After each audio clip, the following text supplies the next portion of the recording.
Hello everyone, I am Ankit Prajapati. Today we will learn Unit 7, Kutch and દવિયાની. નમસ્કાર વિદ્યાર્થી મિત્રો.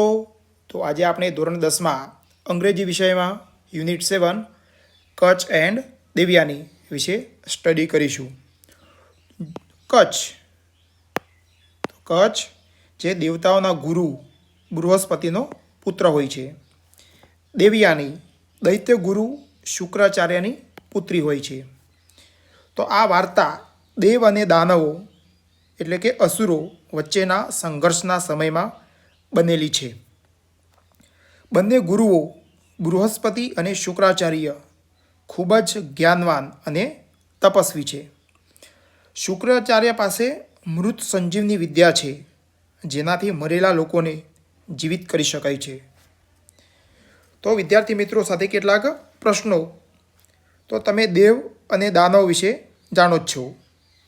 બીજું, શું તમે કોઈ એવી વાર્તા સાંભળી છે જેમાં મૃતકોને જીવિત કરવાની શક્તિ હોય? બીજું, પ્રેમ અને ફરજ વચ્ચે પસંદગી કરવી પડે તો શું યોગ્ય છે? તો દોસ્તો આ વિચારી જવાબ તમારે કમેન્ટ કરી જવાબ આપવાનો. પ્રેમ અને ફરજ વચ્ચે પસંદગી કરવી પડે તો શું યોગ્ય છે? હવે આ જે પાઠ ખરો આજનો એક પ્રાચીન કથામાંથી લેવામાં આવ્યો છે. તો હવે આપણે અંગ્રેજીમાં ગુજરાતી સાથે જોઈએ. The devs and asurs were always fighting each other. Devs એટલે દેવો, અસુર્સ એટલે અસુરો, ઓલવેઝ એટલે હંમેશા, ફાઇટિંગ એટલે કે લડતા, ઇચ અધર એટલે કે એકબીજા સાથે. તો દેવો અને અસુરો એકબીજા સાથે હંમેશા લડતા રહેતા હતા. The devs were from amongst the gods. તો જે દેવો હતા એ ઈશ્વરોમાંના હતા. ગોડ્સ એટલે ઈશ્વરો અથવા ભગવાન.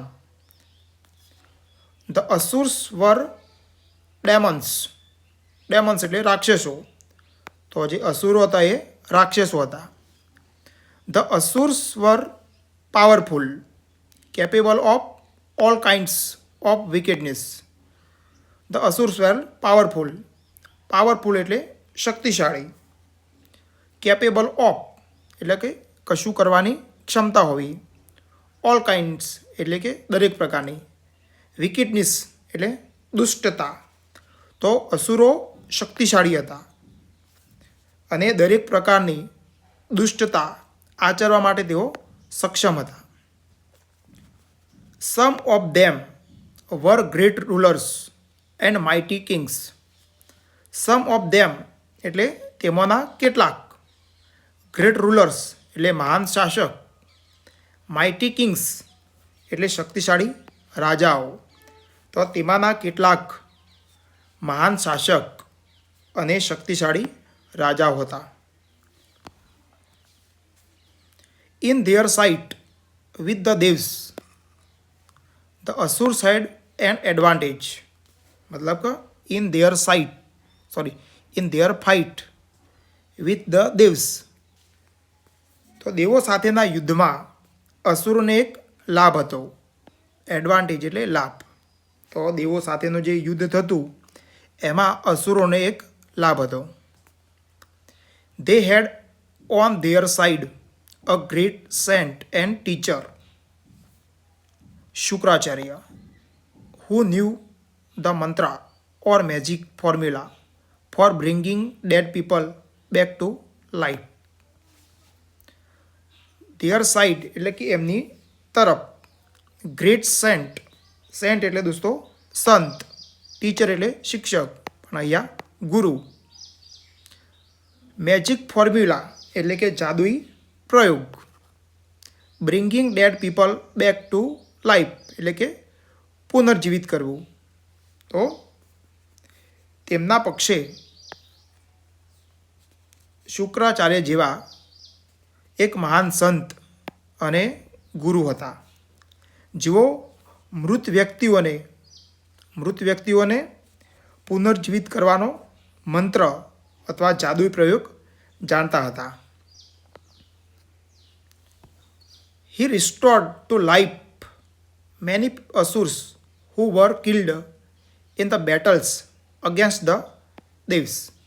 રિસ્ટોર એટલે પાછું લાવવું, લાઈફ એટલે જીવન, કિલ્ડ એટલે કે મૃત વ્યક્તિઓ, બેટલ્સ એટલે યુદ્ધ. તો દેવો સાથેના યુદ્ધમાં માર્યા ગયેલા કેટલાય અસુરોને તેમણે પુનર્જીવિત કર્યા હતા. તો દેવો અને દાનવ વચ્ચે જે યુદ્ધ હતું, તો દાનવો તરફથી જે મૃત્યુ પામતા, તો એ શુક્રાચાર્ય હતા એમની આ મંત્રથી પુનર્જીવિત કરતા.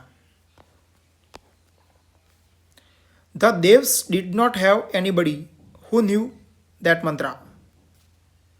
Anybody એટલે કોઈ.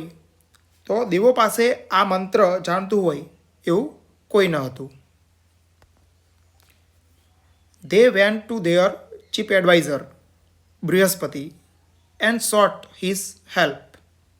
Went to their chief advisor. Chief adviser એટલે મુખ્ય સલાહકાર, બૃહસ્પતિ પાસે. સોટ એટલે દોસ્તો શીખનું ભૂતકાળ, શીખ એટલે માગવું, હિઝ હેલ્પ એટલે મદદ. તો તેઓ તેમના મુખ્ય સલાહકાર મતલબ કે દેવો એમના મુખ્ય સલાહકાર બૃહસ્પતિ પાસે ગયા અને તેમની મદદ માગી. બટ બૃહસ્પતિ સેડ, પણ બૃહસ્પતિએ કહ્યું, I do not know the science of giving life to the dead. Dead એટલે મૃત. પણ બૃહસ્પતિએ કહ્યું, મૃત પામેલાને પુનર્જીવિત કરવાની વિદ્યા હું જાણતો નથી. Only Shukracharya knows it. માત્ર શુક્રાચાર્ય જ તે જાણે છે. જે પુનર્જીવિત કરવાની જે વિદ્યા છે એ માત્ર શુક્રાચાર્ય જ જાણે છે.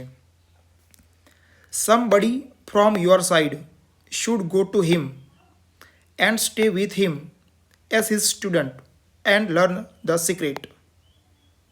સ્ટે એટલે રોકાવું, સાથે રહેવું. શું કે સમબડી ફ્રોમ યોર સાઇડ એટલે કે તમારામાંથી કોઈક તેમની પાસે જઈ એક વિદ્યાર્થી તરીકે ત્યાં એમની પાસે રહીને આ સિક્રેટ એટલે કે ગુપ્ત રહસ્ય શીખી લેવું જોઈએ. વી હેવ નો બડી વિથ અઝ ટુ અંડરટેક સચ અ ડિફિકલ્ટ ટાસ્ક. નો બડી એટલે કોઈ નહીં, અંડરટેક એટલે કે જવાબદારી લેવી, ડિફિકલ્ટ ટાસ્ક એટલે કે મુશ્કેલી કામ, અઘરું કામ. તો આવું અઘરું કામ ને જવાબદારી લેવી અથવા પાર પાડવું, તો અમારી પાસે આવું કોઈ વ્યક્તિ નથી, કોઈ નથી.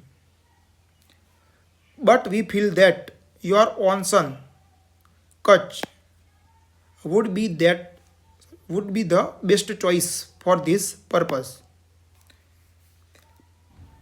બટ વી ફીલ એટલે લાગવું, પણ અમને લાગે છે કે તમારો પુત્ર સન કચ્છ આ કામ માટે બેસ્ટ ચોઇસ છે, બેસ્ટ પસંદગી છે. પર્પઝ એટલે હેતુ, આ કામ માટે બેસ્ટ પસંદગી છે. Brihaspati thought for a while and then said, yes let Kacha go.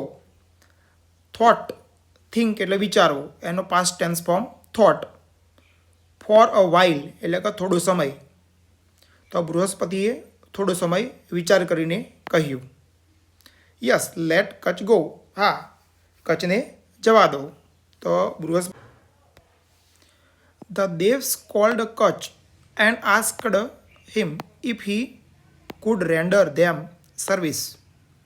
Cold એટલે બોલાવ્યો, રેન્ડર એટલે આપવું, સર્વિસ એટલે સેવા. તો દેવોએ કચ્છને બોલાવીને પૂછ્યું કે તે આ કામ માટે તેની સેવા આપી શકશે કે નહીં. ધે સેડ, તો તેઓએ કહ્યું, go to Shukracharya and be with him as his disciple for as long as is necessary. To learn the science of raising the dead. Disciple એટલે શિષ્ય, વિદ્યાર્થી. એઝ લોંગ એઝ મતલબ કે જ્યાં સુધી. નેસેસરી એટલે જરૂરિયાત. લર્ન એટલે શીખવું. ડેડ એટલે મૃત. તો તેઓએ કહ્યું શુક્રાચાર્ય પાસે જા અને જ્યાં જરૂર હોય ત્યાં સુધી તેમના શિષ્ય તરીકે રહીને મૃતકોને પુનર્જીવિત કરવાની વિદ્યા શીખી આવ. સર્વ him with all devotion. Serve him with all devotion. All devotion એટલે કે પૂરા ભક્તિભાવથી. સર્વ એટલે સેવા કરવી. તેમની પૂરા ભક્તિભાવથી સેવા કરજે. You may also B friendly with Devyani, his beautiful daughter. Beautiful એટલે સુંદર, ડોટર એટલે પુત્રી. તેમની સુંદર પુત્રી દેવયાની સાથે પણ મૈત્રી કરજે. ફ્રેન્ડલી એટલે મૈત્રી. That will help you in attaining your objective. Attain એટલે પ્રાપ્ત કરવું, મેળવવું. ઓબ્જેક્ટ એટલે હેતુ. તો તારો હેતુ સિદ્ધ કરવામાં તે મદદરૂપ થશે.